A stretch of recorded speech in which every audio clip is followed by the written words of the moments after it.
पुस्तिका कितने काम की वस्तु है।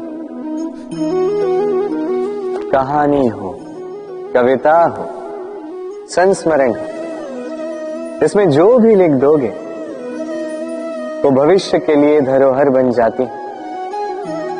किंतु यदि कभी ऐसा हो जाए कि ये पुस्तिका मैली हो जाए या किसी पन्ने पर आप भूल से स्याही गिरा दो या कोई वाक्य लिखते हुए आप कोई भूल कर दो, तो आप क्या करते हैं? क्या इस पुस्तिका को उठाकर फेंक देते हैं? नहीं, केवल एक पन्ना फाड़ देते हो ताकि ये पुस्तिका पूरी सुंदर हो। इसी पुस्तिका के भांति होते हैं हमारे संबंध, और वो एक पन्ना, एक भूल। तो यदि किसी संबंध के मध्य में किसी से कोई भूल हो जाए तो उस भूल को संबंध से दूर करना उचित होता है, उस भूल को भुला देना उचित होता है, ना कि वो संबंध तोड़ देना। उस संबंध को सहेज कर रखें, क्योंकि भूल तो सभी से होती है। यदि ऐसा करोगे तभी जीवन रूपी पुस्तिका और सुंदर होती जाएगी। एक दूसरे को क्षमा करना सीखिए, एक दूसरे की गलतियां भूल जाना सीखिए, फिर देखिए इस जीवन में और हर्ष आए और ये संबंध सांसें लेने लगे। राधे राधे। दाऊ मुझसे कई बार पूछते हैं कान्हा, तुम राधा के साथ इस संसार को प्रेम सिखाने आए, फिर क्यों तुम ही राधा को इतना सताते हो? क्यों वो तुम्हें तंग करती है? क्यों ये नोक-झोंक होती है? क्यों ये खींचाता है? अब इसका उत्तर मैं कुछ इस प्रकार देना चाहूंगा। चींटियां उसी घर में प्रवेश करती हैं जिसमें शहद हो।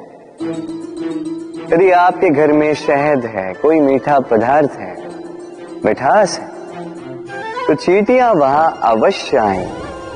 कुछ इसी प्रकार होते हैं हमारे संबंध। तो इनमें छोटी मोटी लड़ाइयां, नोक झोंक, रूठना मनाना, ये सब तो चलता रहेगा, विशेषकर उन संबंधों में जिनमें मिठास हो।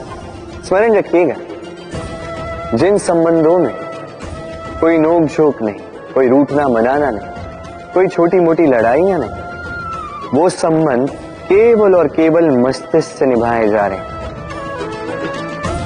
मन से। तो इस मन से प्रेम कीजिए और इन छोटी मोटी लड़ाइयों का, इस खट्टी मीठी नोक-झोंक का आनंद उठाइए, क्योंकि इसमें भी प्रेम है। राधे राधे। इन चींटियों को देख रहे हैं आप?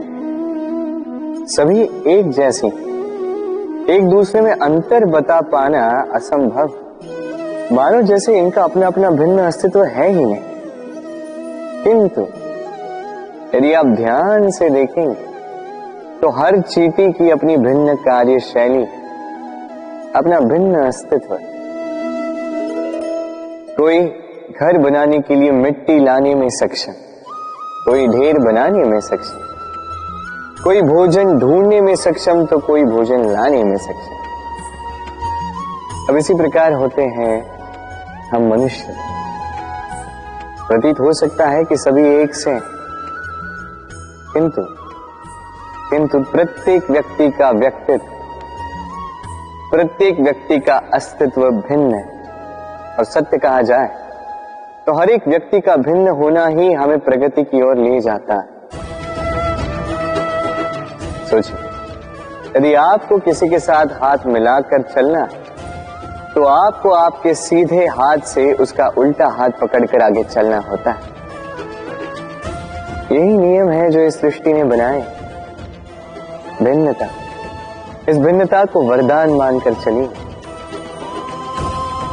इसमें कोई बुराई नहीं है। राधे राधे।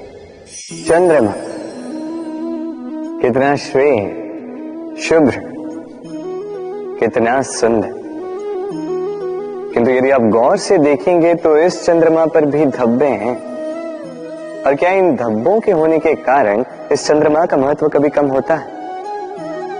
कभी नहीं। इसका कारण है चंद्रमा के निरंतर प्रयास।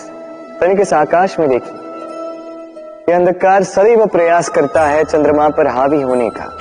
ये चंद्रमा हर समय इस अंधकार से लड़ता रहता है।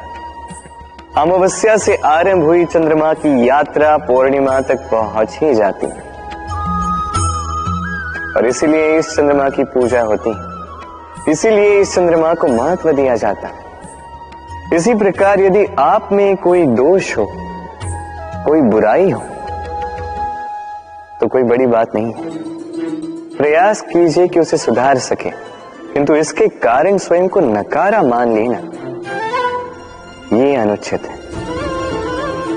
स्वयं की भूलों को, स्वयं के दोषों को, स्वयं की बुराइयों को भुलाकर तनिक इस संसार की भलाई की ओर तो प्रस्थान कीजिए। आप देखेंगे कि आपके भीतर का तेज उभर कर निकलेगा। राधे राधे। जीवन, हमारा ये जीवन सुख और दुख, इनका मिश्रण है। इनके संयोग से, इनके संतुलन से साधा है। अब ये सुख एक ऐसा आभास है जिसे सभी ढूंढ रहे हैं। दुख एक ऐसा अनुभव जो सबके पास है। हर एक के जीवन में सुख और दुख आते रहेंगे, जाते रहेंगे। ये अवश्य जीवन में रहते ही, किंतु सफलता ये हर एक के जीवन में नहीं आती। क्यों? क्योंकि ये सफलता सुख या दुख से प्राप्त नहीं होती। सफलता प्राप्त होती है स्वयं पर विश्वास करने से। तनिक आकाश में सूर्य को देखिए। सूर्य को विश्वास होता है स्वयं पर कि वो आके सारे जगत में प्रकाश फैलाएगा, अपनी पहली किरण से अंधकार को भेदेगा। इस विश्वास के साथ सूर्य आता है और कुछ समय पश्चात समस्त संसार से इस अंधकार का नाश कर जाता है। तो स्मरण रखिएगा, ये सुख का आभास, ये दुख का अनुभव, ये आता रहेगा, जाता रहेगा। बस स्वयं पर विश्वास बनाए रखें, फिर देखें ये सफलता आपकी दासी होगी। राधे राधे।